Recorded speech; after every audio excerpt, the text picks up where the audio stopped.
So when we have a story and a really rich play base to the activity, we're getting them in this kind of safe place where they're exploring things that they may not be comfortable doing otherwise, because they have this perception of it being too hard for them.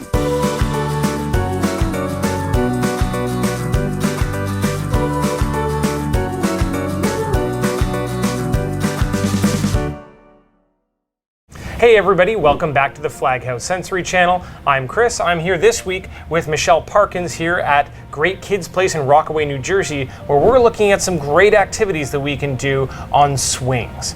Now, swings are one of an occupational therapist's best tools. Tell me a little bit about what it is that you do with the kids on the swings and why they're such an important part of what you do.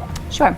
So swings are very versatile in our therapy clinic. So we can use them for a lot of different activities, but they also have a lot of foundational qualities. So the main thing that you're looking at with the swing is the vestibular input that you receive from it. Vestibular input is foundational to our posture, our body coordination, our two sides of our body coordination, pacing, timing. It also is core to focus and attention. So when we're working with our vestibular system, we're working on a lot of not only sensory motor, but also some social emotional pieces that we see as well. And depending on how you set things up around the swing, you can also activate the proprioceptive as well as the tactile system. So it's a very easy multi-sensory type activity that you can set up and get together.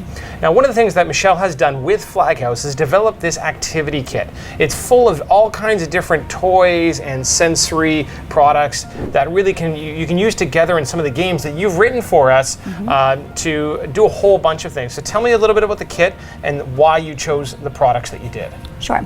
So one of the things that was most interesting to me when I was developing the kit was to keep it very play-based. So as occupational therapists, we work with the occupation of the client that we're working with, which in this case is children, and their number one type of work and occupation is play. Now, I noticed one of the things that you always do in your activities today while we were going through these with the kids was you always make sure that there's a great story behind. Yeah. Tell me about the importance of having that narrative to kind of guide the child through play. Sure.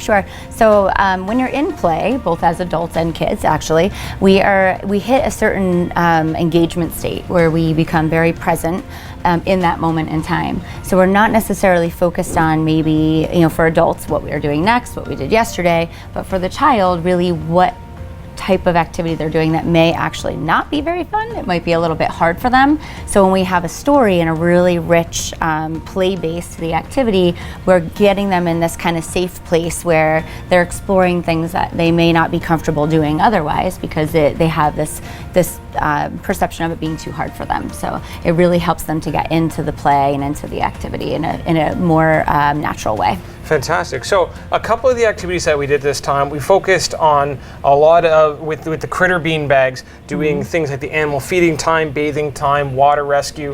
What are kind of some of the goals, some of the outcomes that you're trying to achieve in those kind of games? Yeah. So from a sensory motor perspective, we're really thinking about first, the way that the child's on the swing. So if they're laying on their stomach or they're sitting up, how fast the swing is moving through space. All of those things work a different set of muscles, different set of bilateral coordination piece to that as well. In addition to that, we're thinking about them feeling that they're taking care of somebody else, which really helps them to feel very good in an emotional way. Or they're rescuing somebody. So this puts them in a position of really feeling very powerful and very effective with their bodies. Fantastic. So we've got this wide variety of kits. You can get everything here at flaghouse.com. And if you like what we did today in this video, make sure you subscribe to the channel. We have brand new videos with experts every single week. So thanks you so much, Michele, for having us at your place today. We had a lot of fun, and we'll see you next time on the Flaghouse Sensory Channel.